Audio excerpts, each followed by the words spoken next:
Welcome to Power Hour, sponsored by Euro Muscle Show. Joining me today is the inimitable, the one, the only Tigerific, Giles Tiger Thomas. Giles, we woke up to some crazy news this morning. Good Vito, Vitali Ogulnikov. He's out of the Pittsburgh Pro. I don't think he was going to win anyway, but let's take a look at his official explanation before we get into anything. So Vito posted this. It says, with great sadness, I announce I will not be participating in Pittsburgh Pro Championships due to a major back muscle injury I suffered about a week ago and did not report before, trying to alleviate the symptoms by preparing my body for the championship, following a strict routine. In addition to the intense pain I'm willing to endure, the swollen muscle does not allow me to pose properly and negatively affects my proportions. I came to this championship to be a worthy competitor. My goal was to look better than I did a month ago. Since that's becoming impossible, along with my coach, a decision was made to focus on recovering my body, getting ready for Mr. Olympia. This is not a complete rupture of the muscles in the back. I don't know which muscle. There's a lot of back muscles, but a minor rupture of muscle fibers. 1 month from now, I'll return to my training routine. Thank you to everyone who supported me. So, yeah, kind of a disappointment, Giles, especially for an entire nation of, I think there's 350 million people in Brazil. But so there's the tear. You could see there's a bruise there. It does look like a little tear of the, I don't know. I've never seen a bruise right there before. But, what do I know? But condition-wise, looking at him here, I don't think he was anywhere near ready anyway. Do you?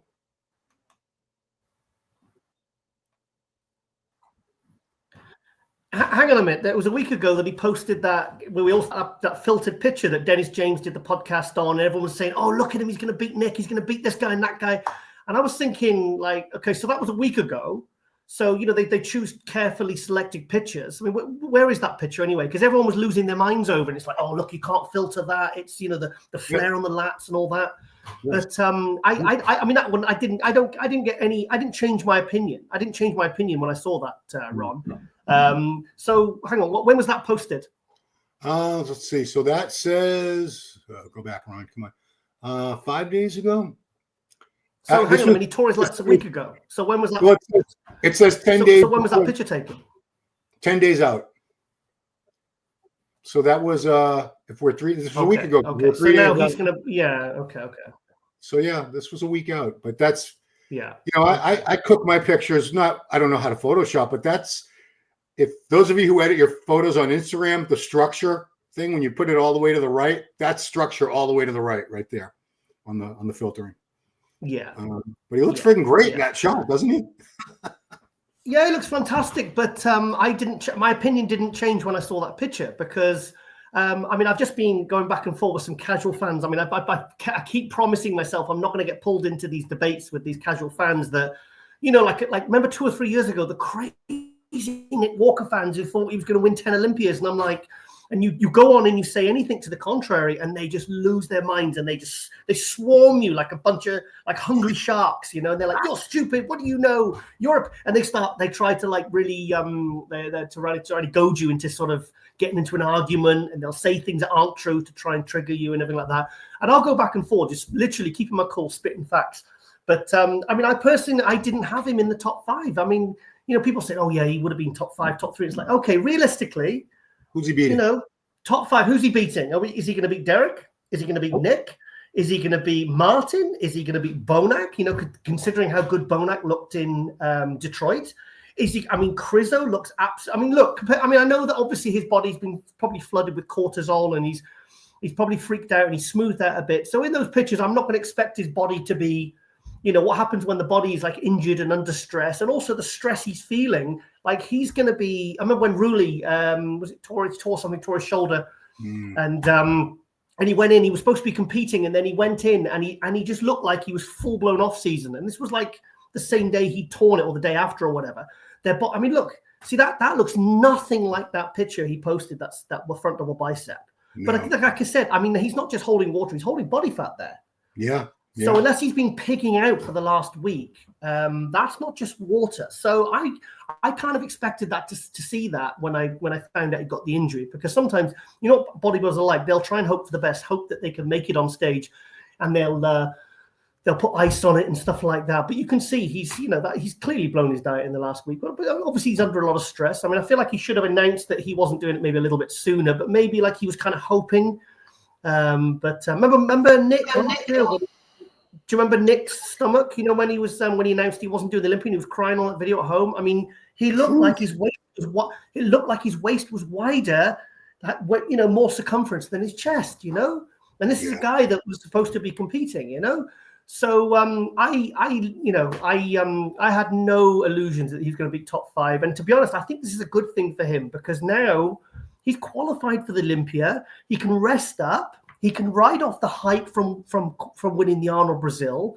I still don't think he's a top 10 Olympia guy. I think he's a solid 11th to 15th, depending on how many guys qualify. I think he is that. I think he's awesome. I think he's improving. But let's be really, really honest here. Let's be really real. He didn't really beat anyone of any note in Arnold Brazil. No. His condition was pretty good, but for me, I mean, this is the phrase a lot of the judges that I speak to, and I know this is what they would say. They'd say his legs are fantastic, but there are holes in his upper body that he needs time to fill. And I think he's going to need at least another year to 2 years to fill those areas out. But the problem is you're arguing with casual fans that will look at his legs or they'll look at one pose and they'll be like, wow, look at him. He's absolutely awesome. But they don't see, you know, the people with the trained eye don't say, okay, he needs a bit more of this, bit more of that. There's lacking a bit of separation here. But for me, he looks like one of those guys that's just still a work in progress. I mean, he's still very, very young. He was better than he was last year, but I still think for Pittsburgh to be really competitive and really be competitive against those top 5 guys, the 5 guys we just mentioned, I still feel like he needs another year or 2. But you know, so I'm not getting caught up in the hype because you and I know what constitutes a winning physique, and you know full well, based upon what he brought to the Arnold Brazil, he would have struggled next to those guys. I mean, Crizzo, the condition that Crizzo's in, Bonac at like 70% of what he was at Detroit this year. Last year, beat Beirut in Spain. I was there, front row next to the judges, doing the commentary. You know, and he's a lot better now. So, like, I mean, I've literally just before we came online here, I was arguing with someone saying, there was no way that Bonac would have beaten Vito, and I'm like, oh, Jesus Christ, you know, it's like, and then you're saying, okay, let's put aside the past Bonac that's been second in the Olympia, won Arnold Classics, won numerous pro shows, been third in the Olympia, top 5 Olympia. Let's just look at what he's achieving now and how he's looking now, because he's kind of on a bit of a resurgence. But you know, and then there's Vito that there's won 2 pro shows, you know, kind of low quality pro shows. Let's be honest, he hasn't really beat any top A-listers, and he's not even done Olympia yet. So I think the fans are probably going to be a rude awakening, I think, this year. Because I could see him, you know, like 11th, 12th. I wouldn't be shocked if he made top 10, but for me, there'd have to be a lot of improvements before that happened. Yeah, I mean, this training video, I think they're in Pittsburgh here. You could see there's not one line in his shoulders, his arms. This is 2 days out, or this was 2 days ago. So this was 5. Oh, yeah, really? This was 5 days out. Beyond Jack's score. Ron. He looks what, 8 weeks out there, 6 weeks out. He looks, you know, I'm going to give him the benefit of the doubt, and it's a lot of cortisol, and I'm sure the injury really messed with him. But the body, that's body fat there too. That's body fat. See, but the thing is, you and I know the difference between body fat and water. And like I said before, his body is under stress, and he's probably, you know, like I said, you know, that I've seen guys smooth out like over in a couple of days, and you know, the body's not playing ball, and also that not just the physical stress, but the mental stress as well of thinking, shit, am I going to be able to do that? You know, I've traveled all the way to Pittsburgh. I've signed the contract to compete. I mean, when you compare, and the thing is, like I said, people are all getting excited by that frontal bicep we posted a week ago. And that's what all the fans now are going to speculate would have won Pittsburgh, you know, when Pittsburgh is all said and done next week, you know? So it is impossible to try and argue with these people because they've got something fixed in their minds and he's their guy. Yeah, I don't know. Maybe I shouldn't just get involved with these debates. I just can't help myself though, because like, you know, I'll give facts because I know the placings, I know the bodies, I know that there's different levels to this industry. You know, there's in pro bodybuilding, you know, I've got a pretty clear idea of if everyone's on how Pittsburgh is going to go this weekend. Right. Well, I want to pull up Derek's latest video because he actually posted something. We haven't seen, you know, it's not like we were doubting that Lunsford was going to be in shape or anything. Of course he's Derek Lunsford. He will. Yeah, he will. For God's sake. So let's take a look at this. Was 5 days out. Let's take a look. Yeah, I mean, he doesn't need to post updates. He's somebody that I think we're fairly confident. He just won the Arnold Classic. He's got Chris Aceto as his coach. Obviously, he's going to be in shape. So yeah. Training a lot with Ramon. They're buddies now. Oh, cool. Well, they're both Aceto guys, aren't they? Yeah. I mean, there's a lot of Aceto guys. So he looks pretty. There's the back, obviously. I mean, come on. It's crazy. I think he's going to look just as good as he did at the Arnold. Even if he's 95% of that, he beats everybody here. Well, Ron, look, I was kind of go through my opinions before I come on here this morning, and I've been really kind of pacing around the room, talking to myself, as I do on the treadmill and all that. And I kind of had it in my mind. I thought, okay, then there's going to be three kind of outlooks with Derek. He's either going to look not as good as the Arnold, he's going to look as good as the Arnold, or he's going to look better than he did at the Arnold. And I had to honestly ask myself, all three of those outcomes can still mean that he can win this. Yeah. So so even if he's, because I'll be honest, I watched bits of the live stream and everything for the Arnold, but I said I was in that gym, a different gym, training legs 4 or 5 weeks ago, and I was looking up and they had a big, massive widescreen TV. It was on a huge screen, and they had the Arnold live stream playing. Oh wow! And in between sets, I was looking up in between leg presses, and I looked up and I was like, holy shit, he won that clearly. Like, I'll be honest, I thought it was a bit, like a bit of a flip of a coin. But when I watched it and then I saw Andrew and Samson, I was like, holy shit, I don't think any of us, I think maybe there's 1% of people that, are Derek believers and Derek fans that believe that he could actually come into the Arnold Classic and beat Samson. Like, I didn't see that coming. Like I said, I've got a pretty good track record of my predictions, like we've been doing this, the prediction show since 2018. I think we started doing these. Yeah. And obviously we've got good trained eyes, but I didn't, and I love being proved wrong, but I honestly kind of thought there's not an outlook where I would have thought that Derek would have come in and ended up beating Samson. I just didn't see it happening. But, when you see things with your own eyes and you think, okay, I think the best man on the day here is Derek. Like it was at Olympia when I was like, okay, the best man on the day here is Samson, and I just, yeah. Okay. Yeah, he did post a couple still pictures, so let's look at that. But the video tells a story. He's full, he's ripped. I don't see any impediments on his way to winning the inaugural Pittsburgh Pro. So there's the crab. Do I have it? Is it showing? Nope. Looks good. Yeah, I mean that's the Derek that beats everybody pretty much, except for, the only. Oh wait, I should have waited for the video because he did some posing at the end. Oh, did he? Well, he's got the tank. So how many days out was this? So that was 5 days out. Let me go back to let me put the YouTube video up because that's it's moving. I like when videos move. So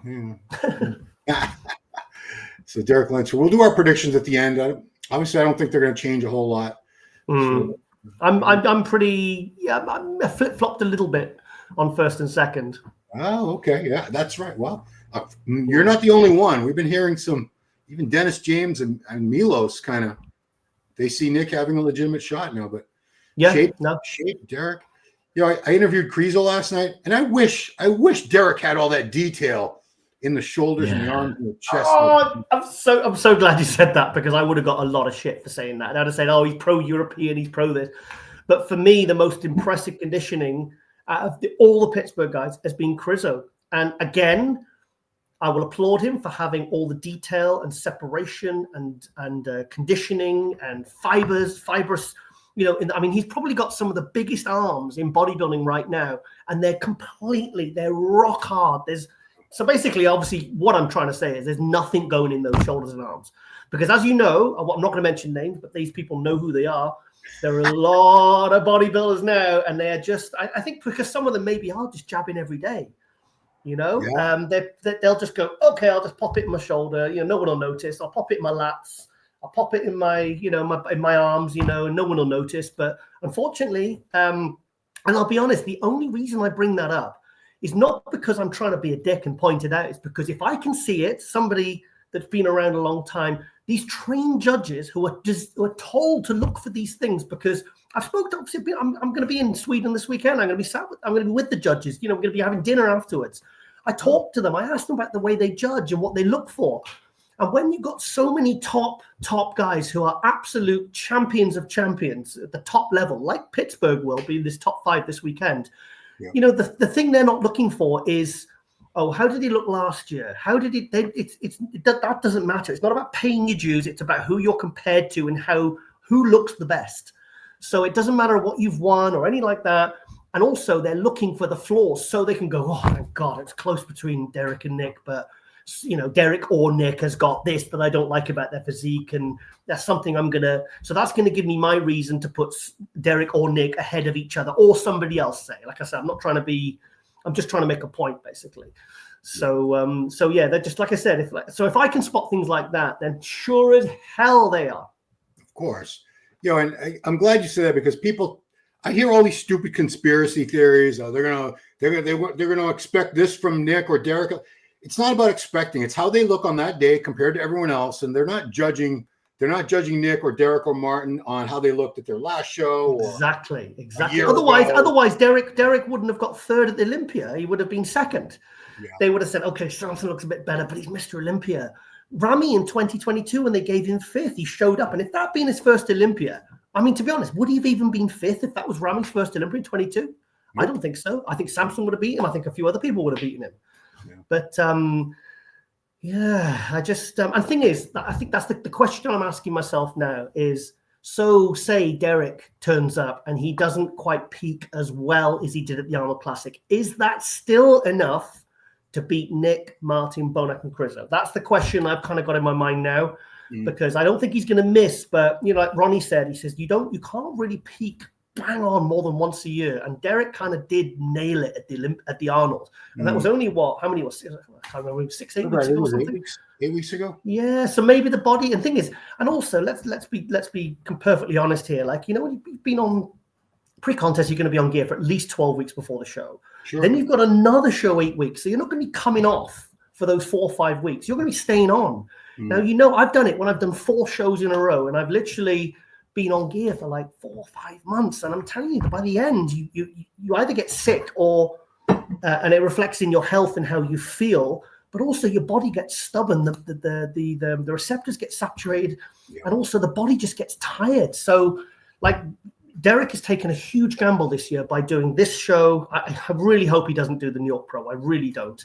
Oh, Derek, I think he's already said he's not doing it. No. Oh, good. I really want him, as soon as he gets off stage this weekend, I want him to just go straight into an off season, because I really want to see him fresh at the Olympia, because I hope that by doing Pittsburgh, it doesn't, you know, like I think Samson looked a bit burnt out at the Arnold Classic this year by constantly, you know what I mean? By going from prepped Arnold to Olympia to Arnold. Yeah. I think, and I'm hoping that won't affect him for the Olympia this year, because we all want to see, we don't want to see him get like 3rd or 4th. I want to see him look at his best. And because the thing is, it's not like they're not working hard. They're working hard, but sometimes, you know what, you must have experienced it yourself when you competed. I had it when my first 4 shows, I peaked at the second one. And then by the 3rd and the 4th show, I just looked like shit. And I felt like shit. I remember my voice went and my hearing went. I mean, your immune system goes to shit when you've been very low body fat for weeks and weeks anyway. You know, you're susceptible. You catch every cold that's going around. But let's talk about Nick here. First of all, people were accusing him of photoshopping his waist. And I pointed out, that's a posing room in his gym, and the light looks like it's got an overhead light. The shadows are being cast in such a way that make his waist look a little tighter, but he wasn't intentionally trying to deceive us, because he knows he gets on stage and you can't hide a damn thing on stage. It's going to be bright lights, big city up there. But Nick, you know, Milos actually thinks Nick has a chance of winning, which I know you can, like, it's like a lot of them. Sorry, go on. No, I was going to say Milos loves aesthetics, but he said, you know, hashtag muscle building. That's Nick Walker. I didn't. Oh, you said that. Go ahead. Look, I don't particularly like that style of physique. I like big physiques. Don't get me wrong, but I kind of got, like, when I was at the Olympia in 22, with you working at MD and stuff. Nick came on stage, and that was the first time I'd seen him on stage, actually in the flesh. I was sat second row, and like Lauren was going crazy because she's a big Nick Walker fan. She loves his physique, she loves his stage presence, and I was like, okay, I don't like his physique, that style of physique, but I think he's going to get 3rd. Do you know what I mean? I can kind of work out how the judges are going to perceive it, because sometimes I think people, because they're a fan of someone, or because they like a particular style of physique, or because they don't personally like somebody else, they'll place that person accordingly. It's like, well, no, you're not being objective here. If you're being objective, you've got to know what wins shows and what judges go for, and what the sport's all about. So it's like the Prague show last year. I had Bumstead winning over Martin, two completely different styles of physique. But I wasn't shocked that Martin won. It's just that, like Frank Zane versus Franco Colombo, it's two completely different sorts of physiques. So with Nick, he carries a shit ton of muscle. He brings great conditioning. And we'll see about the waistline, because, that probably is, obviously every physique has its weaknesses. And I think people are going to be looking, if there's anything that's going to hold him back, it's maybe going to give the advantage to Derek or Martin or Bonac. It's going to be the waistline. So, it's like, when it's like when you see fat chicks, when they take pictures, they always take pictures for a photo that they look upwards like that, because they're trying to hide the size of their bodies. Do you know what I mean? It's like, that sounds awful. That sounds very awful. We just got canceled. I know, I get cancelled, but but you can angle pictures, and the thing is, if you take remember that video the Kardashians posted once, Kim Kardashian, I saw it online, and she was saying it was about how to take the perfect selfie, and she says, okay, on average, if you're going to take a selfie and going to post it, take about 1,000 pictures, and this is how you pick the best one to post. It's like, who the hell has got time to take 1,000 pictures? The thing is now, so you've got that, and then you've got photoshopping, then you've got filters, then you've got, God, some of this, you saw that picture I put on the group chat, that girl, her mum posted it of her daughter, and it's a clear beauty filter. I'm thinking, her daughter probably looks nothing like that. Right. This is the problem, because we're all fooled by carefully selected pictures. You can have a photo in a mirror, so it makes you look wider. There's a mirror in my gym that I'm always walking in front of when I'm pumped. Ron, I was doing it last night, mate. I'm like, fuck, why my shoulders look so fucking wide in this, my waist looks tight, my arms are popping. And I go to the other mirror and I'm like, oh, okay. Everybody watching this knows exactly where to stand in your gym, where the best lighting is. Everybody. Yeah, well, we're all guilty of it, mate. But the thing is, with this bodybuilding, it's a visual sport, and if you've got somebody who's got the time to like somebody who's like a training partner or a manager or a trainer or a coach, and they're going through all their pictures and they're thinking, and they probably they might sit for an hour deciding which one to use, and they'll go, just sharpen it up a little bit. If you've got put a bit of Photoshop, there's so many people guilty of it, and the thing is, you can't take that on stage. So you're always going to get exposed when you get to the stage. So, but based upon what we're seeing, I think Nick's the only one that could potentially beat Derek. And if Derek's a little bit off and Nick comes in, like what we're seeing here, and he's as impressive as I think he will be, I think I see this coming down to a two-man show. I've to be honest, I've not changed my mind on that in weeks. I think it's going to be Derek versus Nick all the way. And I really do keep flip-flopping back and forth. I think we said this in the group chat too. We thought Samson was a clear winner for the Arnold, but we said, what if Derek wins the Arnold? How crazy would that be, and how exciting would that make the Olympia? If Nick Walker some way in some crazy scenario beats Derek Lunsford Saturday, dude, the Olympia would be bonkers, bananas. I would actually start thinking about, I got to get my ass to that show. This is going to be one of the greatest Olympias of our generation. Dan and Jake will be pulling party poppers, because we like in our heads, really for sort of hate this word like experts or whatever you want to call us, or people that kind of know their shit. Not just casual fans that have been around 5 minutes. People who've been around a while. We kind of mostly 95% of us agree that the Olympia could come down to three people. Samson, Derek, and Haddy, because you can have Haddy, who's going to be fresh after a year. You got Derek, who's just coming like a man possessed after he's beat the Arnold, the Olympia winner at the Arnold Classic. The thing is, if Nick now beats Derek, even if Derek kind of looks like he did at the Olympia last year, and something goes wrong, or his body's just kind of given up by this point from all the endless prep, because he probably didn't even come off prep very long after the Olympia. You're probably talking a matter of weeks, like a few weeks, maybe 4 or 5 weeks. I don't know. But just say his body's not playing ball. And even if that's the reason why he kind of loses to, say, Nick, The Olympia then is going to be a 4-man race. You're going to have to put Nick Walker in there. And the thing is, the storyline that's going to develop with Nick then pulling out of the Olympia and all those fans that turned on him and called him Nick Talker. I still see it now. In fact, do you know what's happening now? Now he's posting these updates. I see the hate. I mean, a few months ago, it was like the barrage of comments he was getting on his Instagram from his followers was just it was brutal and relentless. And I really applaud him for having the mental strength to kind of get through that, because I can imagine you look and you're pissed off and disappointed you didn't do the Olympiad for the second year in a row, even though you won the Nook Pro and everyone's forgotten about that. So now I see, now these updates are coming out, I see the good comments coming back now, and the bad comments are just doing that. That's what's happening now. So if he does win this, then you're going to see the kind of shift in fan response that we saw from Jay Cutler in 2009 when he came back and won the Olympia again. I think I've already seen a lot more support for Nick. I mean, there was so much hate for Nick after he withdrew from the last Olympia. I'm already seeing it reverse. Brutal, wasn't it? Brutal. It's like about 50. He's like about 50% back. His fans never left him, his real fans. Yeah. But I'd say a good half of the casual fans turned their backs on him after that. And a lot of them seem to be getting behind him right now. We need to stop calling this other 50%, these casuals. We need to stop calling them bodybuilding fans, because I don't think they're proper fans.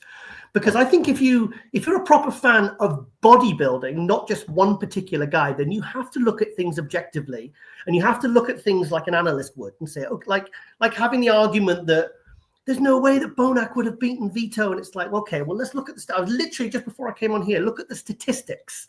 And then you think about how that person looked at their last show. And because, Bonac looked even better in Detroit than he did at the Arnold Classic. I mean, he looked fantastic in Detroit. I didn't expect it. It's like when Ramy did that Arnold Classic after he got 5th at Olympia. I mean, I didn't expect him to look as good as he did. He looked phenomenal at the Arnold Classic. It was a real comeback. And, all bodybuilders like Derek Lunsford with Olympia last year can all have a bad day and something can go wrong. And so okay, this for me is the big question mark, Ron. Yes. Martin Fitzwater, because I mean, in a lot of scenarios, he can beat Nick. He's got much better shape. He's got much better balance. Technically, it's a better physique. If you're into aesthetics and shape and structure and things like that, Fitzwater beats Nick in those categories. Mass, he's a big guy. I don't really necessarily see these improvements in mass, because wasn't he supposed to be up 30 pounds or something from last year? I heard 10 pounds, but I'll be honest. Unless he swallowed a dumbbell, I don't see where it's come from. Dumbbell. Yeah. I thought of that one in the bathroom before I came out. I was like, because thing is, people, bodybuilders sometimes, I'm not saying he's lying about his body weight, but a lot of bodybuilders do. Yeah. So when I saw, the thing is, we only judge by what we see. And we saw that guest posing with his top off, and to me, he didn't look 3 weeks out from the back. And I know he had no tan on and he was probably no pump and, but to me, if I was looking like that 3 weeks out, I'd be panicking. Yeah. Now, I know a lot of physiques can be quite watery until they pull sodium and water. They can transform dramatically in a couple of days, or even overnight, or even a few hours. You've seen how physiques can change from prejudging to finals. I've seen it happen unbelievably. Behruz in 22 when he beat Brett Wilkin. That was phenomenal, like how he improved. As soon as his silhouette came out, I was like, holy shit, what's he done? I messaged Milos on my phone while I was doing the commentary, and he says, no, he just had a bit of chicken and went for a lie down. And, as the day goes on, you put more food in you and your body fills out, But with Martin, I don't see where he's put the 10 pound on. I think that the back, that looked like he had quite a bit of body fat on there. Yeah. But, he did fantastic the Olympia last year.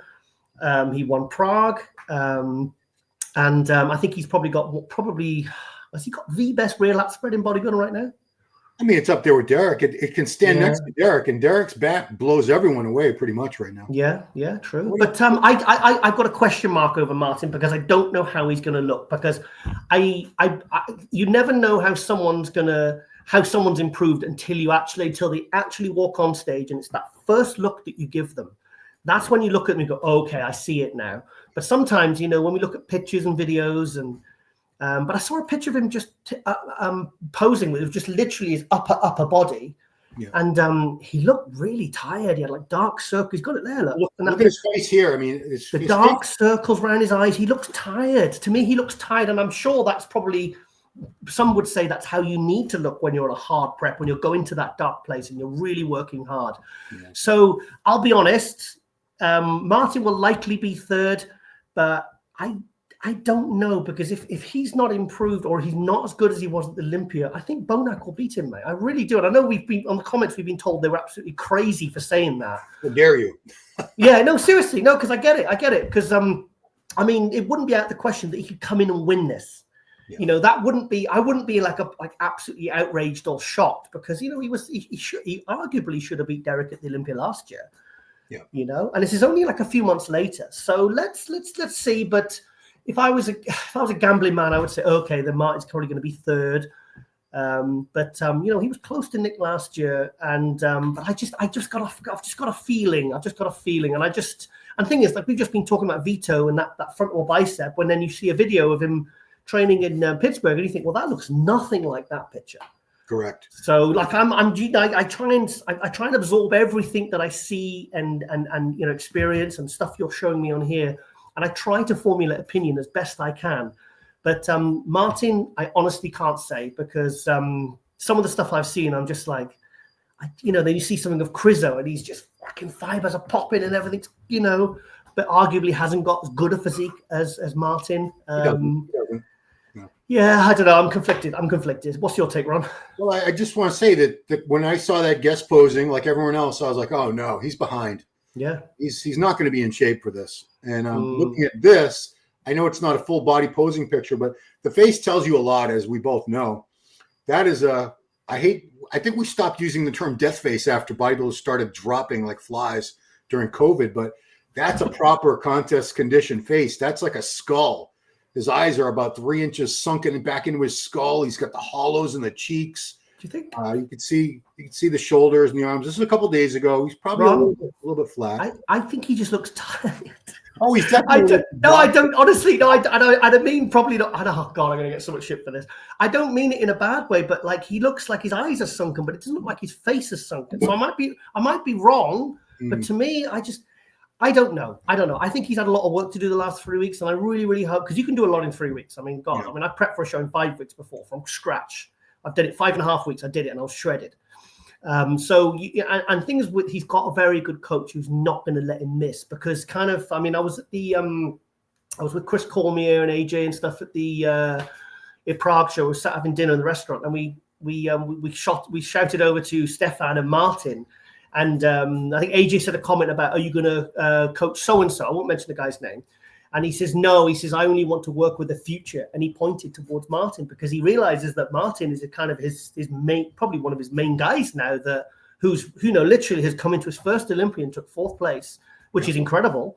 So I don't think Boss, or the momentum that now Martin is now building, I don't think they would be kind of foolish enough to take their foot off the gas without some of us knowing.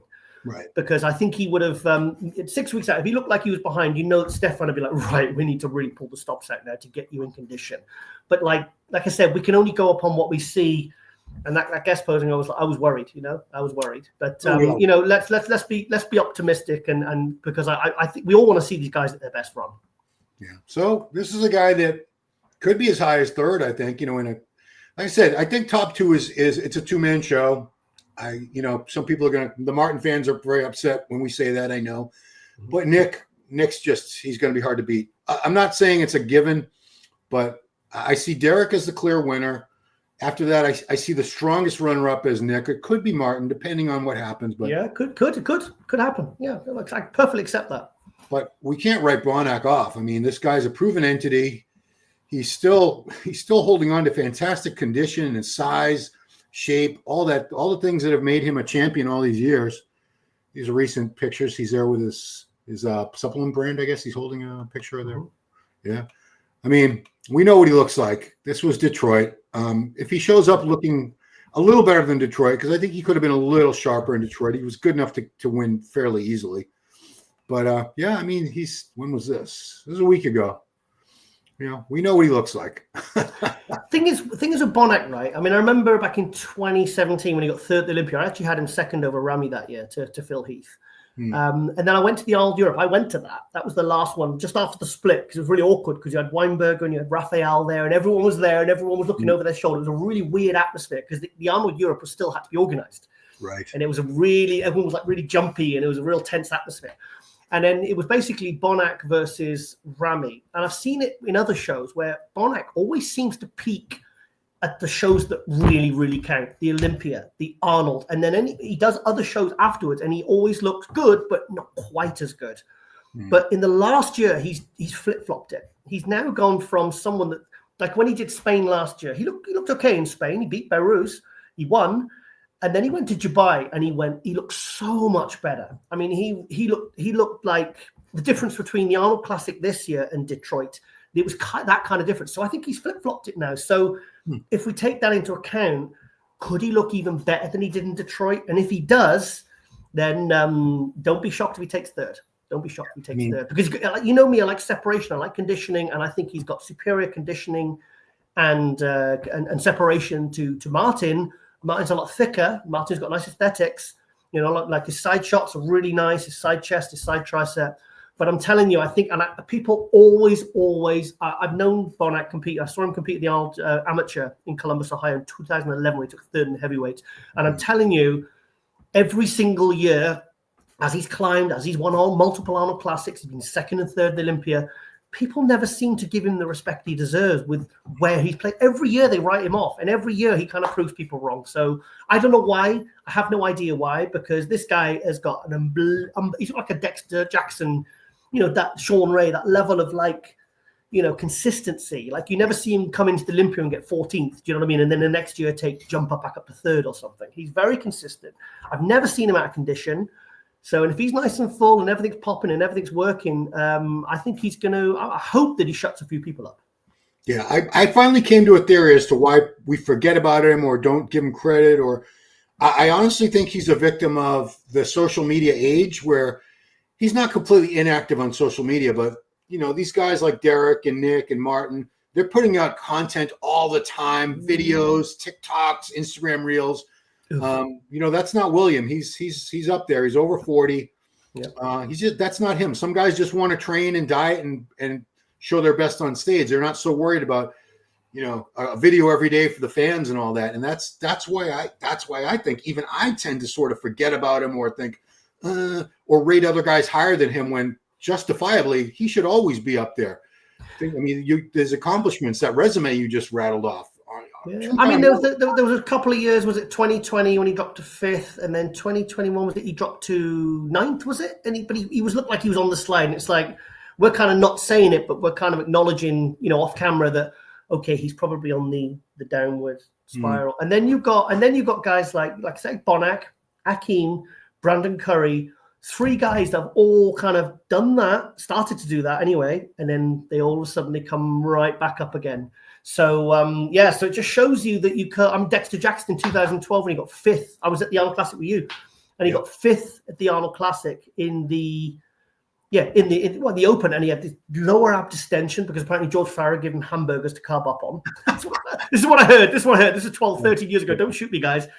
And then it was like, okay, Dexter's been around like 13 years now. He's on the slide. Then he comes back a year later. They did the Masters Olympia that year in 2012. Looked sensational. One of the best looks he'd ever brought. And then ended up winning the Arnold Classic the year after. So, you can't write these guys off. Do you know what I mean? So, because typically there's a peak and then there's a trough of a career. But there's 3 guys that I've just reeled off, Akeem, Brandon, and William, that have all kind of proved that wrong. True. So this is I was able to interview Krizo last night with the help of his translator. He actually speaks a good amount of English now. I've had conversations with him. I've literally spoke. I mean, the after party in Prague. What was it? 22 or 23? 22. Yeah. 22, yeah, and I was at the after party and I was talking to him and he understood everything I said, and we didn't have like an hour-long conversation, but we were conversing for a good few minutes, and that was like 3 years ago. So his English has probably only got better since then. It's not going to get worse, is it?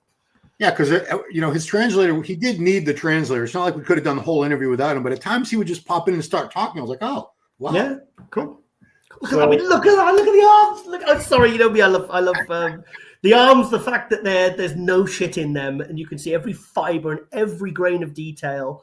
I mean, I've been posting about it nonstop. Like I really applaud it because it seems, like trends in bodybuilding, they kind of, when everyone does it, everyone's just like, well, he's doing it. He's not doing too badly. So I'm just going to do the same thing. Like years ago when the guts started happening and then the judges were like, actually, the Pro League and the IFBB were like, okay, actually, we are going to start marking down for that. We're not going to give it to you if your stomach's hanging out. And now like I said, I'm a big campaigner for this shoulder thing because, some of them, when they hit radial biceps, it's just one big blob. You can't see the individual heads. But look at Crizzo. I mean, you can see everything flickering and I just love it. And there's nothing going in those arms. And if he is, just say he is doing it. He's doing it differently to the other guys. That's all I can say. Yeah. It's funny. He said, Giles is, we were talking about, I brought it up because I said some of these guys have absolutely no detail at all. The shoulders and arms are like blobs. And I said, the one thing Giles and I have both given you a lot of credit, especially Giles, is the detail in the shoulders and the arms. And he laughed and he said, Giles always says the same thing. Yeah, because I'm consistent. Yeah, but I mean, it's true. I told him, I said, I wish Derek and Nick and Martin had the detail that you have in the shoulders and the arms and the chest, because it would make their physique so much better. And he didn't really have a response to it. He just kind of laughed. And also, Ron, I mean, a lot of guys jab their lats as well. And who just tore his lat? Vito. Well, I'm not saying anything, but just putting that potential hypothesis out there. You keep injecting a body part, you're going to create scar tissue, you're going to create micro tears, and then you put some heavy stress on it, and one day when your body fat's low, and that's how things get torn. Yeah. So it's because I remember one this was years ago, and I was a top bodybuilder, British bodybuilder, and I went up to his knock on his hotel room, and he goes, "Giles, come have a look at me, tell me what you think." I looked at him, I was like, "Oh, I look awesome, mate," but he had like no triceps. He had no huge biceps, no triceps, and then on the side there was 2 bottles of Testavit, VIT, Testavit. It was back then. It's like over 20 years ago. It was propionate, test propionate. And I said, "What's that for, mate?" And he says, "Well, I'm going to put 7.5 mil in each tricep." 7.5 milliliters. 3/4 of a 10 mil multi-bottle, dose bottle, right? And I went, "Whoa, seriously?" He says, "Yeah, it gives me a nice little lift on my tricep." And then I saw him on stage the next day. He won, and he did a most muscular, and it was like, like that. And the thing is, then he competed a few years later, and his arms just looked like sticks because he put that much gear and scar tissue. Like the muscle just got eaten away. It's like this nerve damage thing. I think a lot of it is, there is some cases of nerve damage and stuff like that. But nerve damage is when if you start stabbing all the nerves and breaking it down, breaking the muscle down, you're gonna spoil the muscle. Now look at the shoulders there, man. Look at that. There's no shit going in them shoulders, is there, mate? I mean, it's just, incredible. No, I'm a huge fan of that look. And I wish him the best. He's actually, remember he said he was like 6th, 7th place. Remember he kind of predicted that for himself a couple weeks back. I don't know if you remember that. He's confident now for top 5. And I think that's very, very realistic for him. He'll be top 5. I've got him for a solid 5th. Yeah. I mean, and 5th place in this lineup is nothing to be ashamed of. I mean, Derek, Mr. Olympia, Nick, Arnold Classic champ, 3rd place Olympia, Martin, 4th place Olympia. To come up, placed directly after those guys, there is no shame, Crizzo. Yeah, I mean, I still see him as like a 6th to 8th place guy at the Olympia this year. But thing is, he's still got to qualify. Yeah. So there's. I mean, just say he goes to because he's doing New York, so that's 2 shows in a row in a different country because apparently he doesn't like traveling.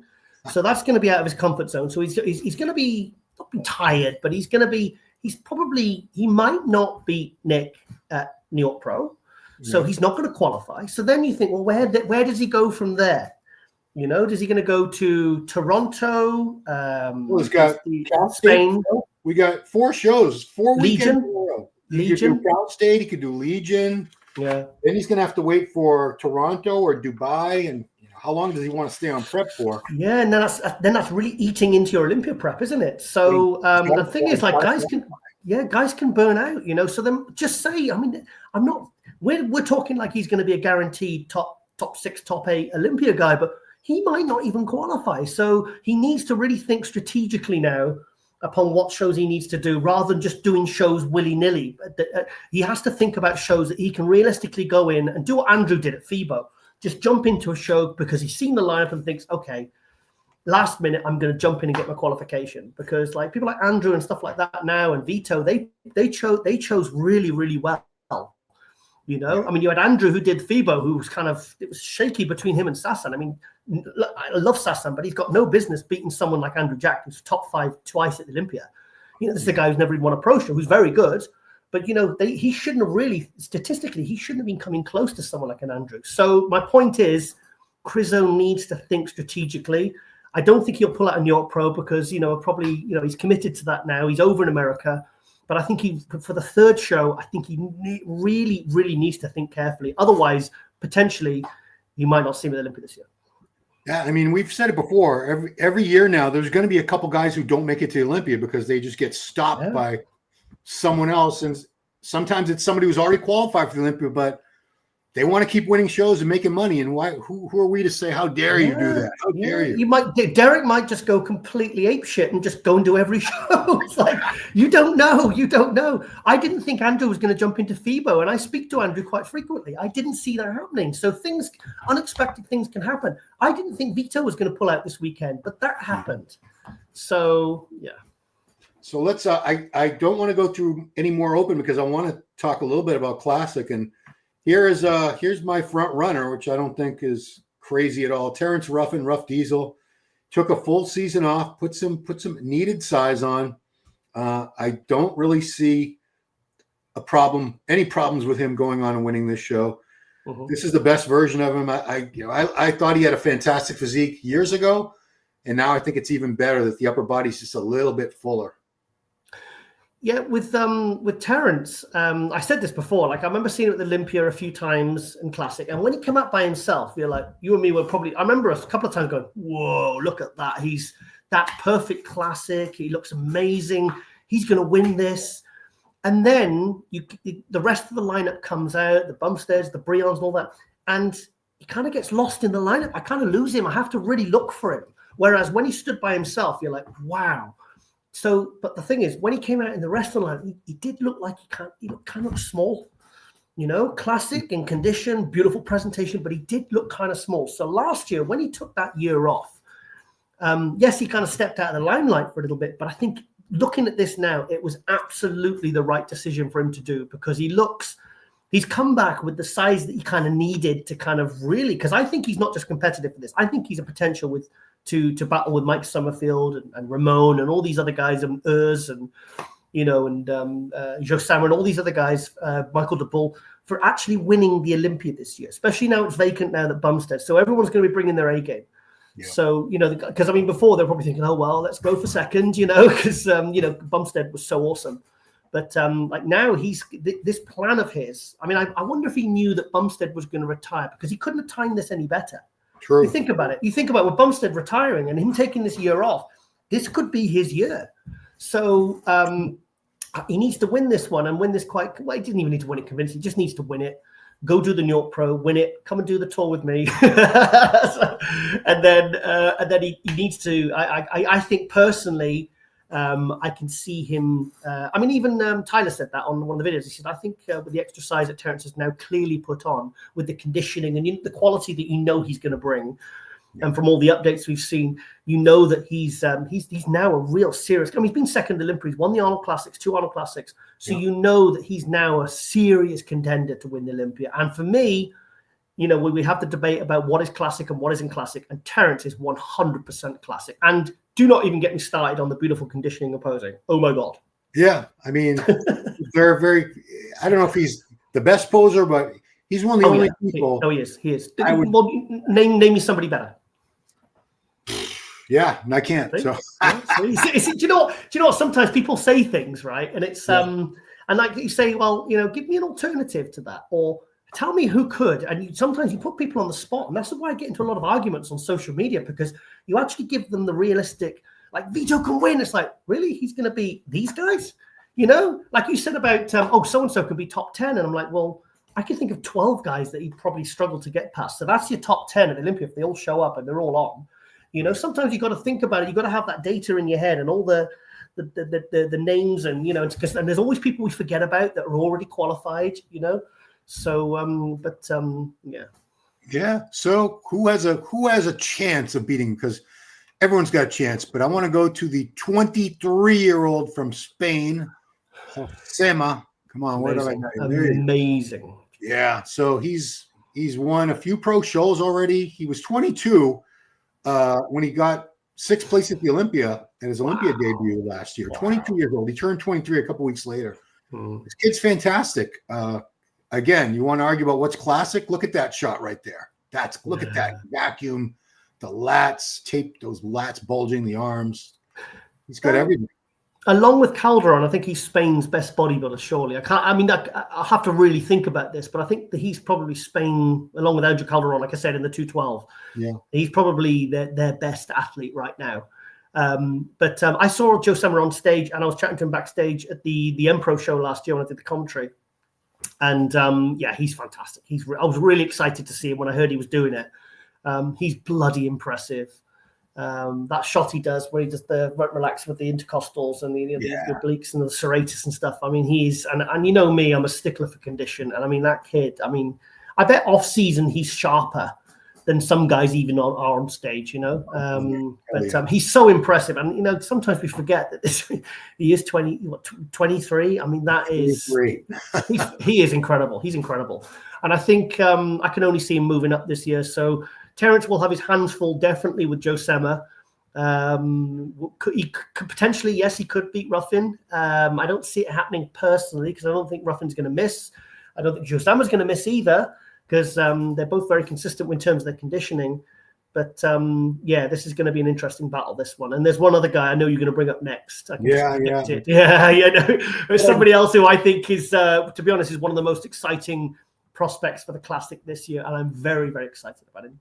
Let's go to him. So Brazil, as you know, Brazil has given us some incredible athletes over these past couple of years.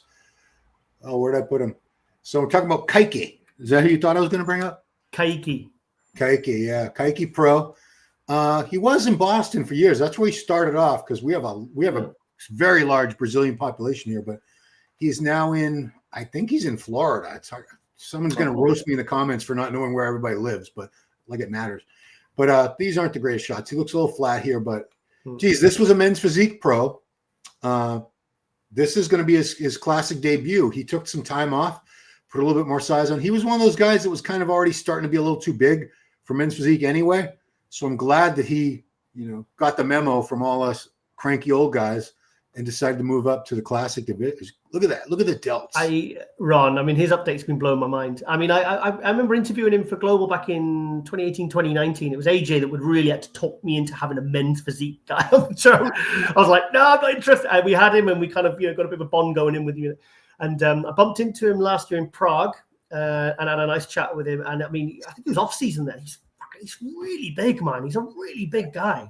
Like I hugged him and I was like, Jesus Christ, you're like, he's massive. He's a really nice guy. But these updates, it's funny, you can't really see it on this screen for some reason, but like he's got his chest I just hope that the physique translates to a classic and I hope he flows. When you see him in posing trunks, we used to seeing him in board shorts.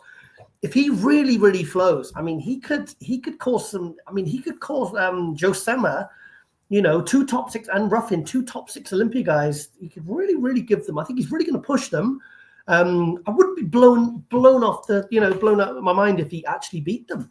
But I think he's going to be a solid third, and I think he's going to look absolutely fantastic. And I'm so glad that he came over. I remember because he's been top 5 in the Olympia in the men's physique. I've got 2019 in my head. I think he was 5th in 2019, and he's been very consistent. So he's already a superstar in the industry. And the fact that he's come over to Classic, look at his legs. To think that his legs are being covered up in those awful board shorts. He's always earned my respect. I've got huge respect for him. But if he looks, look at it, everything. Look at it, the striations, the detail, the condition. So I'm very excited to see Caike on stage in the Classic in Pittsburgh this weekend. I think that's gonna be. I don't see anyone penetrating that top 3 other than Caike, Ruffin, and Josema. Yeah. One last thing, when when he turned pro and started competing, I remember hearing from some people that knew him because he was training at a gym that's just north of Boston. It's owned by Brazilian Maria Diaz, and her husband own it. Okay. So it's a lot of Brazilians there. And it came back to me from my friend Jason that he'd only been training seriously for like a year at that point. I hate those guys. I hate it. I was like, damn, this guy, but good Lord. You can't deny this. I mean, the muscle quality, this was 4 weeks ago. He was already contest conditioned 4 weeks ago. Do you know what, though? I can see why there's so much excitement around the Classic, because there is more talent, new talent coming in, fresh stock, coming into the Classic division all the time. Like I could see it in the next couple of years. I could see like guys who've been top 3 and top 6 at Olympia falling down to 9th or 10th because of the sheer volume of talent that's coming in. Because imagine it's like Caike, say he comes in and say he beats one either Ruffin or Josema, and then like goes and storms Olympia. Like when Urs turned up and he took 3rd in his first Olympia. You know, I can see that there's a lot of talent coming through that potentially could happen, which would then shake things up, you know, because the Open, I love the Open, of course, but like when Samson kind of like went from 6th to 3rd to 1st, 4th at the Arnold, 1st at the Arnold, you know, they make that rapid rise for a number of years, and they just basically shake everything up, and it brings so much excitement to the sport because we want to see new talent, and we don't want to see like I love Vito, I think he's amazing. But I didn't see him as a top 10 Olympia guy this year. I saw him as, I still don't. I think he's 11th to 15th. But imagine, like, remember in 92 when Kevin Navarone came in and, like, if it wasn't for Dorian, he'd have won the Olympia a year after turning pro. Yeah. Like, you don't see that anymore. So I'm not saying the Open's predictable because you've got a lot of different storylines happening and a lot of exciting stuff happening, like when Nick coming back and us talking about whether he might potentially beat Derek and Martin and everybody else. But so for guys like Caike, you know, who look phenomenal, and you know, all the indications are there that he's going to really, really do well. So even if he gets 3rd in this one, I still see him as qualifying for the Olympia at some point this year, and I still see him as a potential top 6, if not definitely top 10 Olympia in his first go.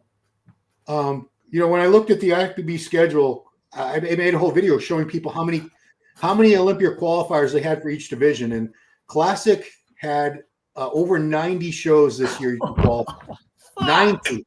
So wow, Caike will get to the Olympia this year, guys. Don't worry about it. Wow, yeah, he's golden. I mean, just muscle. I mean, just in Brazil and muscle contest, you could. I mean, I don't know how many Classic shows there are, but probably like 10. Wow, that's incredible. That's incredible. In fact, I just had Brian, the promoter of the Muscle Contest Island, on the phone yesterday, and he says, "Are you coming next weekend?" And I still don't know whether I'm going next weekend. Because I've got Sweden this weekend. I've got the NPC Sweden show. I'm flying out tomorrow, back on Tuesday. And I said to him, I said, your Classic show, because you've got Classic Pro show there, Olympic qualifier there. And I said, your Classic one's really coming together, mate. I said, you've got Herman Pastor, you've got Shane Cullen, and he reeled off another load of names and a couple of guys from America. And I was like, really happy for him, because he switched it from 212 to Classic because he knew there would be more numbers in the Classic, and it seems to have really paid off for him. So when I get back from Sweden, if I can get someone to look after the cats and the pets and stuff, I might shoot out there and go back. The thing is, it's not the same venue that the Irish incident happened in 22. So I've got less fear about going over there and causing any drama, because I think maybe I might something trigger me, and if I walk back into that venue, it will happen. Oh boy, yeah. You have. Is it 100 different reptiles and so forth you have? Is it at that? No, I don't know. I don't want to count them. I don't reel them off now and bore everyone, but I got a few, not a huge amount. So 20, 30? Just give me a rough count. No, I don't think I've got about 10. No, I got 10, 1, 2. No, I've got a snake, a python, tarantula, mossy tree frog, crested gecko, oriental five-bellied toad, and I got 2 desert iguanas and 2 cats. Okay. I don't know why I thought you had this whole menagerie there. But anyway, let's move on. They have many divisions. Men's physique, Erin Banks is in there. Vito Chavez, they have some great. I just wanted the last person to talk about, because she's always been so kind, especially with the old MD channel. She was a moderator. Natalia Coelho, former Olympia women's physique champion. She's doing this show. Good. Surprise. You know, obviously she doesn't need to qualify. She's qualified for life. But there she, look how tiny she was. Wow. Do you know what? Do you know, it tells me, I sometimes get a bit of shit from saying that people should either switch divisions or or whatever. I remember back to 2017 when she was a figure. And she'd won 4 pro shows as a figure, and she won her 4th pro show. And I remember seeing a picture of her on MD Forum, and she had these unbelievable quads, and she was trying to hide them on stage by keeping it, because obviously it's figure. You can't have, well, now their quads are big. Yeah. But back then, they didn't have big, huge split quads and dry conditioning. And then she was holding her legs as close together. She was like pushing them together to almost hide them. And I went on the forum and I said, she should switch to women's physique. I said, look at her quads. I said, if she's probably holding back right now, if she like didn't hold back, she could do unbelievably well as women's physique. And I got so much shit for it. I had so much, like I was just before I came on there, where people are saying, you know what you're talking about. Of course, Vito's going to beat Bonac and all this bullshit. And then she went and did a qualifier after that Olympia, because she did figure, and she can remember I got a picture of you with her at the 2017 Olympia, and she got 16th. She didn't get placed in the figure Olympia in 2017. She did a qualifier, I think it was in Florida, right after the Olympia, jumped into it, qualified as a women's physique, and came in the next year and took 3rd in the Olympia. Yeah. And I'll be honest, mate. I mean, I'm a pretty smug guy, but I felt very smug after that one. Oh, boys. I was like, just make a note of that one for the future, you know. So this is why a lot of people, some of these fans don't like me, because they don't like the truth. They don't like the facts, because they've got their belief system and they believe it because they're a fan of so-and-so, and they believe this and they believe that, and they've been told to believe something by, you know, sponsors or whatever, or adverts, or, you know, forums or podcasts. And, you know, they kind of take, they don't think for themselves, and they take it as fact. So when you actually challenge these people, they really don't like it, and they really turn on you, actually. So, but I like I said, it really doesn't bother me. You know, I did a preview last week with Sean Ray for this show, an early preview. Yeah. And one of the comments said, these are 2 has-beens who don't know anything, pretending like they're experts. I said, well, I've been to probably 1,000 pro shows. Sean's probably been to 5,000 pro shows. I mean, come on, Ron. You've been like, you know, you're probably the most prolific bodybuilding writer of all time. You were employed for decades, like I was, you know, in the industry, and still am. You know, I'm literally I'm being paid to fly out tomorrow to Sweden. I mean, you know, I was paid and flown over from UK to America. How many times? 12, 15, 20 times? Yeah. You know, because obviously my opinion clearly did count for something. You know, there's some credibility there. So to say that you and Sean Ray don't like, and the thing is, who's saying it? Some casual with a fake account on YouTube. You know, but the fact that people like feel that they can say that, it just blows my mind. It's like, I mean, the fact that you can say to someone like Sean Ray, the thing is, if you don't know who Sean Ray is, then you're not a real bodybuilding fan, as far as I'm concerned. You don't know your history. So you can't say to Sean Ray, your opinion doesn't count and you are wrong because I think you are wrong.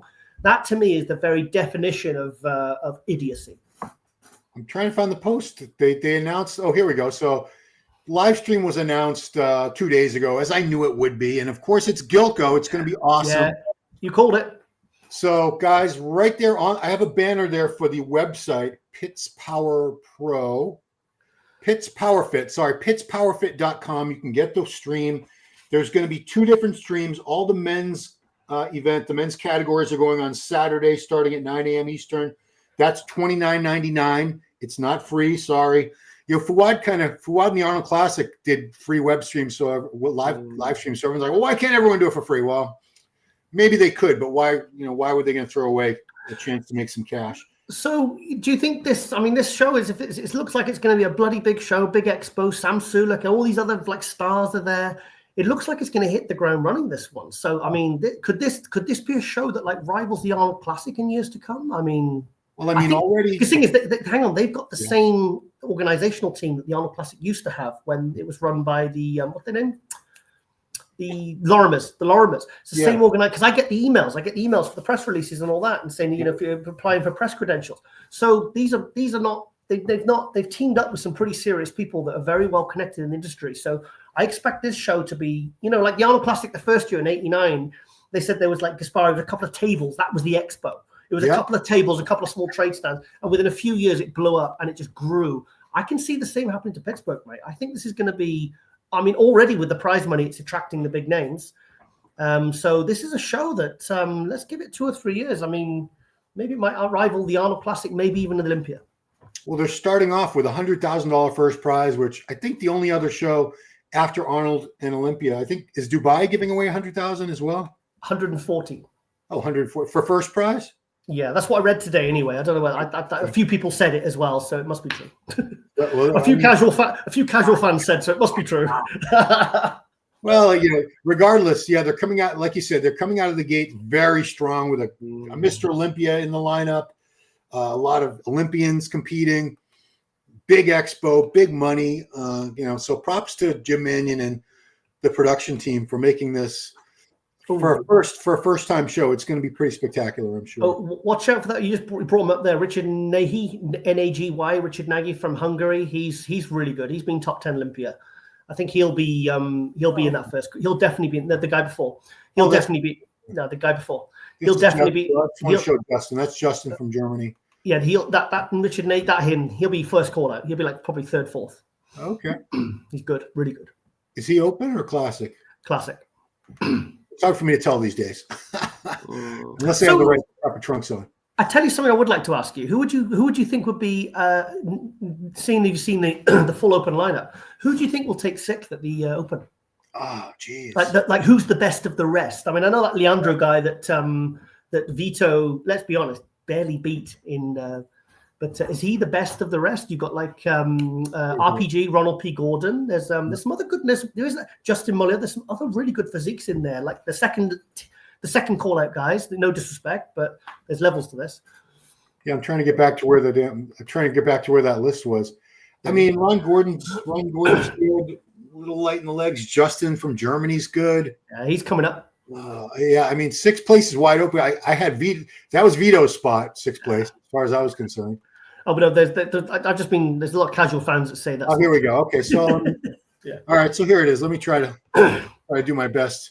But give me credit, guys. I did call that. I said there would be a live stream, and I said it would be Gilco. So you did, Ron. You did. I know you're a has-been, but mate, you called that one.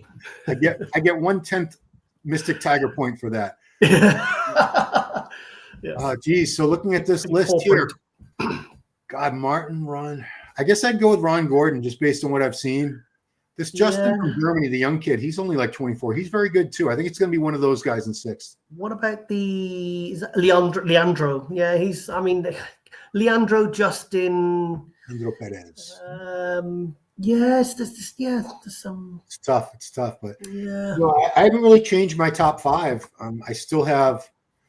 And guys, put your top five below. That's I solicit comments, of course. They're good for the algorithm. We'll tell you how wrong you are. Wrong. They call me yeah, wrong. But do you know what really annoys me is when you do it, because like I said, we're not psychic. We do, and the thing is, we predict upon everyone coming in on, but sometimes people coming off or something happens, or like we didn't think Derek was going to get third at the Olympia last year. We thought he'd be like first or second. No one could have predicted that. No one could have predicted Samson was going to get beat by Derek. I mean, things happen sometimes. So what's my point? I forgot my point now. It's hard to say. I forgot my point. Someone said your predictions are stupid and meaningless because you never know what's going to happen. But what they do is they'll come back to the comment you made before the show, after the show, when you made a prediction and you're wrong, and they're like, "See," and I'm like, "Oh, that really annoys me." That does. Meanwhile, the guy got food poisoning or something. It was something that was completely out of our. Because if I was 100% accurate, you'd think I had like a main line to the judges or the pro league. That's if I was 100% right 100% of the time, people would say he might be doing live streams sat to the judges, but he's got some influence. I mean, obviously it's total nonsense. I think I have the same as you. Yeah, I think I'm going to go the same as you. Like I said, I do flip flop between Nick and Derek, but I think it's likely that Derek will win. Yeah. I'm to and fro with Martin and Bonac, but based upon what we've seen, but I think there's a 70% chance that top five is going to be absolutely bang on, mate. Yeah. So guys, in the comments, do you agree with me and Giles? You think we're morons and we're has-beens and we don't know what the hell we're talking about? But give me your top five because anything could happen. We've seen some crazy scenarios and shakeups. Some people that we did not think were going to do very well, and vice versa. Things happen. Physiques, even the updates you're looking at today, guys, we're talking on a Thursday. These physiques can drastically change in 48 hours. We've seen it. We've seen guys go from looking fantastic to, oh no, what the hell happened? And just the opposite. I've seen guys who look a little puffy. I was like, he's screwed. He's not even going to get first call out. Somehow it ends up being water weight in the shed. So we'll see what happens, guys. Do you know what, Ron? Like I said, I think we've been doing these preview videos, these prediction videos since 2018. So we've been pretty much, apart from the New York Pro, which I missed when I was in hospital in 22. No, it was not the New York Pro. It was the Indy, wasn't it? The one after one I missed. And I was really pissed off because you did it with Jose, I think. Right. I think if one day if I have like a load of free time or somebody's got some free time, I'd love to go back through all those videos and check against the results so I could actually say and actually state as fact and show it on a website or something. Say, look, I have a 87% success rate of all my placings. Yeah. I'd love to. I wish there was some sort of AI app or something that you could go back and analyze all those videos that we did, all those, like, because we, you know, like I said, we put our money where our mouth is. We say it before the show, not after the show. You know, or on the day of the show. We don't say, oh, well, you know, when we've seen like stuff from the pre-judging on Instagram, we go, oh, well, so-and-so's first, he's second, he's third. Like there's, you know, not many people can do what we do, Ron. So I think, yeah. So someone called you someone in one of the comments. I don't know if it was on Instagram or YouTube. Remember, someone just said like, this Tiger guy, he's never competed. You know, he's never competed. He doesn't know anything about bodybuilding. And you know, I had to remind him he's been in the industry for 35 years. 30, yeah, 30. 95. I started. 95. He was a photographer. He's written thousands of articles, taken millions of photographs, podcasts. I mean, come on, guys. He's tour manager, tours with Ronnie Coleman, and you know. How many live stream commentaries do you think you've done by now? I've been doing them since 21 because that's when they really started, wasn't it? Just after the pandemic. I don't know. I've done pro shows, amateur shows. I've been all over Europe, all over the world. What's half a dozen Olympias, half a dozen Arnold Classics, more pro shows. I don't know. I shouldn't have to reel off my bloody. I know. Because the thing is, like, it'll be funny. Like, I'm not being big, but funny. Like, if you don't know who I am, then you're obviously a new fan because I have been in the scene for that long on lots of different levels, you know? Right. So I don't expect everyone, but it just, things with social media, it gives everyone that direct, you know, platform to comment. So you get it. You get the comment, you know, like, boom. Think about it. That's probably why bodybuilders are quite sensitive. Some bodybuilders are quite sensitive nowadays because when you read a magazine and you're reading a magazine in bloody Boston, you know, and you're a fan, you're young Ron Harris, the young fan, and he says, "Oh, he's full of shit. I had him sixth, not second." They're never going to hear that. They're never going to know that. They're never going to know that you've said that. They're not going to get pissed off. It's not going to ruin their day. But nowadays, you know, anyone can create a fake account or even go on as themselves and say, so and so. Derek, Samson, Martin, they all suck. I've got so-and-so. Vito's better than all of them, and talk complete nonsense. But it gives them. Unfortunately, sometimes I think social media should be taken away from some people. But that's the fun in sort of debating with people and just kind of go back and forth. Sometimes I'll spend hours doing it, just going back and forth until they literally throw the towel in. Because I will. I'll work. I'll basically wear them down. Wear them down with facts, you know, and just pure stubbornness. Yeah. Yeah, I just want to throw it out there. The thing that impresses me the most about it's not just your eye. It's here I am licking your bum, but the fact that you can recall contest placings for hundreds and hundreds of pro shows going back 20 to 30 years. You know, you'll say, "Oh yeah, 99 British Grand Prix was Flex Wheeler, Ronnie Coleman." You'll be able to rattle it off like that. I can barely remember like my own. Do you know what? I went outside and I remember going to walk in the garden and I hung my head in shame a few weeks ago because I was talking with AJ on one of his posts about Sasan. And I said, you know, he's looking as good as he did when he took fifth place at the New York Pro in 2017. And AJ went and he says, no, he was sixth. He says fifth was Hakeem Giles. No. I was like, no, I can't even delete the comment now because everyone have seen it, you know. And I felt like such a failure because I got one placing wrong of one pro show from 8 years ago you know. So yeah, I was trying to. Yeah, here we go. Believe it or not, Ron, this might actually shock you. Not even I am perfect.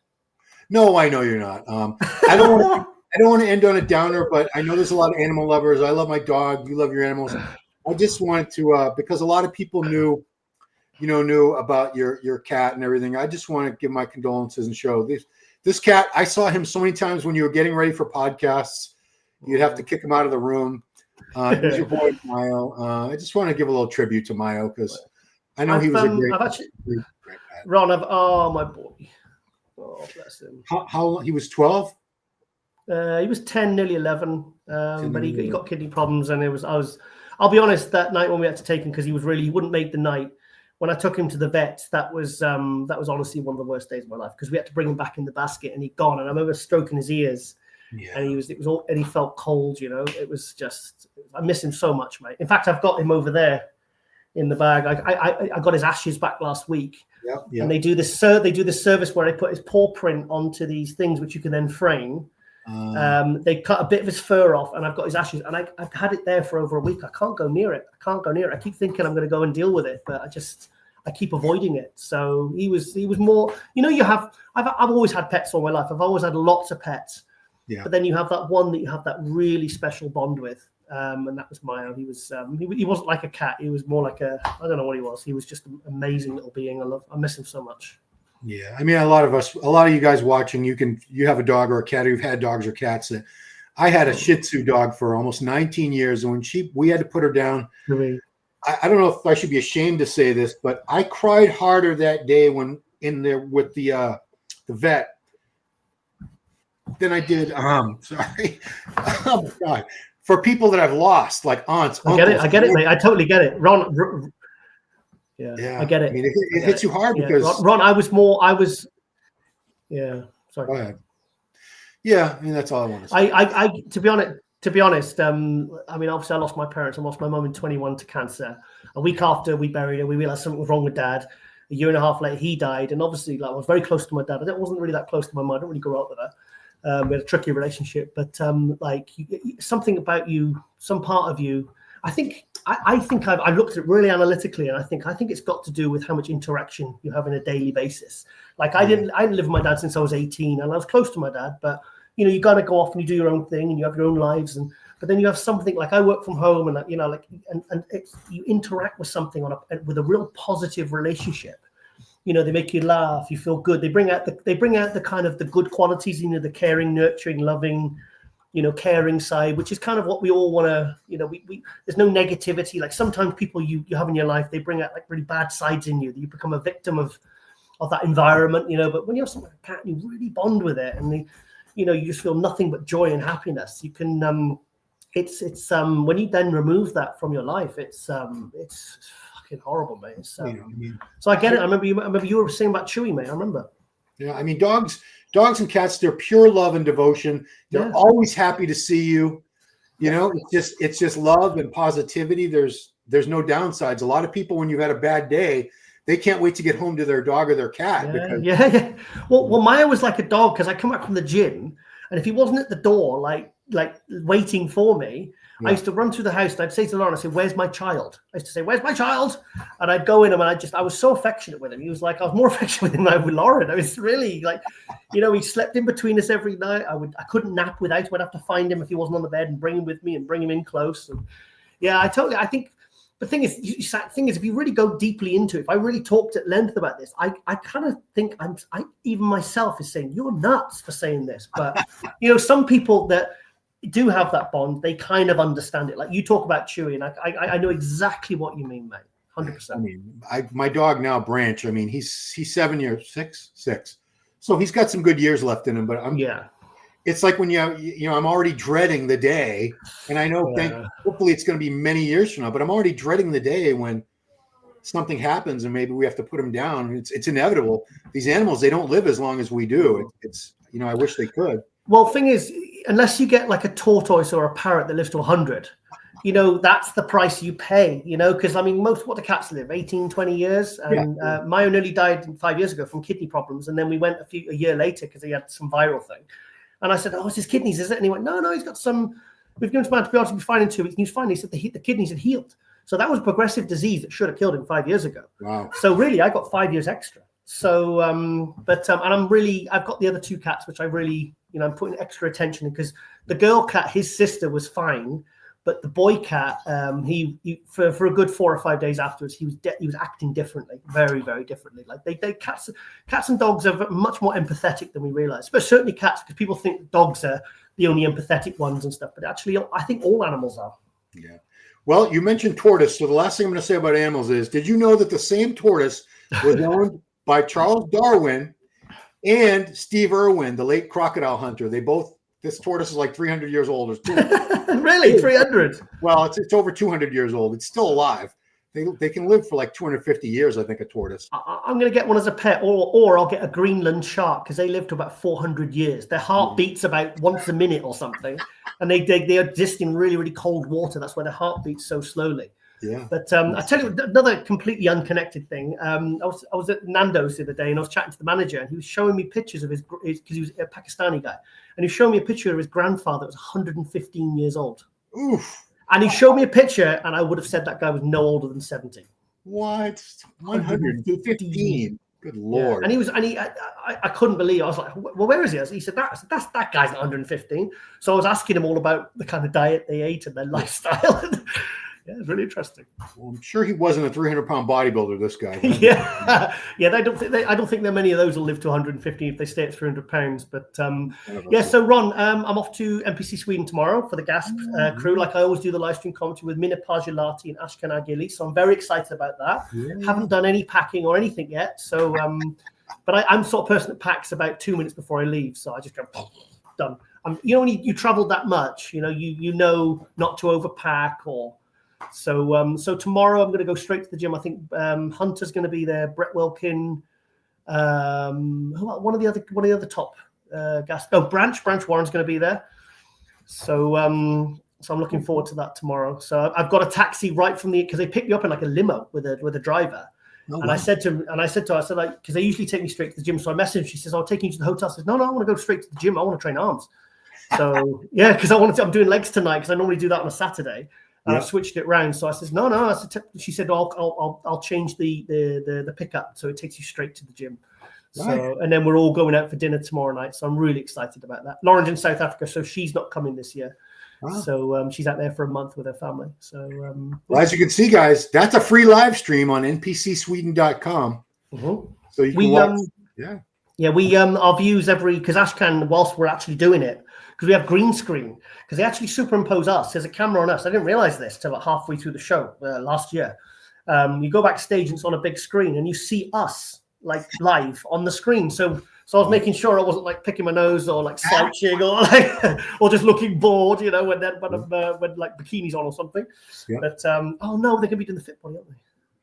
Say what? Are they doing fit body? Oh, I don't know. We can't complain about that here. No, I'll have to sort of take a break on that one, and hand that one to Minna, because that's what that thing is. That's the beauty of having, like, I'll be honest, I'll say it out now. I've done live streams where it's just been me, and I will never do that again because for the length of how shows are and to keep up the level of scrutiny that I like to have, that I think you should afford to everyone. I think it's not a one-man job. In fact, I think it's not even a two-man job. I think it's more like 3-4 people.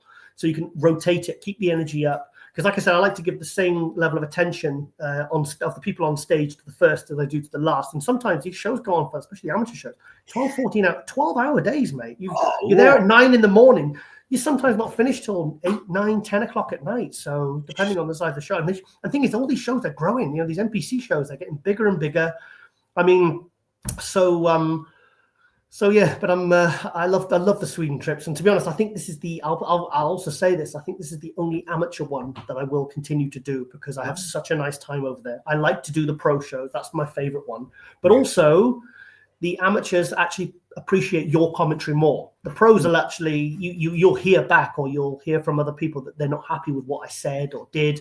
And I'll be honest, I don't really care, to be honest, because I don't care, because I'm there to give my opinion, and I'm not going to just sugarcoat it or say stuff off camera and then not say the same stuff on camera. I like to have integrity with stuff like that, because I think what I'm saying comes from a good place, and I'm only helping these guys to be better. I'm pointing out the things that the judges are going to point out. So with the the amateurs seem to appreciate the feedback more because I think they've got further to go. The only way you could make all the pros happy at these live stream commentaries is to be like this. Great. He looks perfect. He's going to win. Next guy, he looks perfect. He's going to win. That's not what you're hired there to do. You're there for commentary, critique, analysis. And then they pull you afterwards, Ron. Yeah. Ron, and then someone's oh, hang on, I'm running battery. I didn't turn my.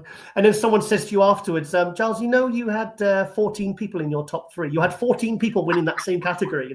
Things I don't want something like that to happen. So I'm always like like Lawrence kicked me under the table. Someone said, Joe, don't give your opinions on your placings as much. I'm like, no, that's what I'm here for. If you want to do it your way, you do it your way, but I'm going to do it my way. So, but like I said, more often than not, the feedback's it's pretty good. At the end of the day, I wouldn't be asked back if I was doing a horrible job. Correct.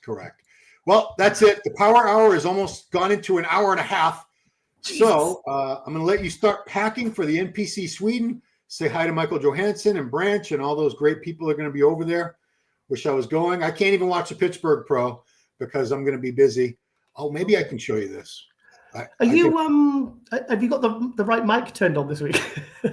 Yeah. Yes, that was. I was like, no, he left it off again. What a doofus! I finally fixed that. I know I shouldn't even bother indulging this, but so Krizo, I told him why I couldn't go to the Pittsburgh. Yeah. So I'll show you I'll show you. Hang on a second. I will put this up. He actually said something very nice. I just want to give him credit because my son has like 3 Instagram followers. So let's go. It's on screen now, the Instagram. Yeah, I think it is. Oh, I need to. How do I do that? Oh, my son is competing Saturday here in Massachusetts. My son. Good luck for him. Good luck for him. Thank you. He's going to like hearing that. Just made his day. All right. Thank you so much, guys. Well, that was all. All right, that was all. Giles is gone. Giles is gone. Guys, I'm going to say goodbye. Thank you so much, Giles. I think I lost him when I clicked onto that. So thanks, guys, for watching. Leave your comments below, and we will see you right here next time on Power Hour. Oh, there you are, Giles. You want to say goodbye? Yeah. I just said goodbye for you. So peace out, guys.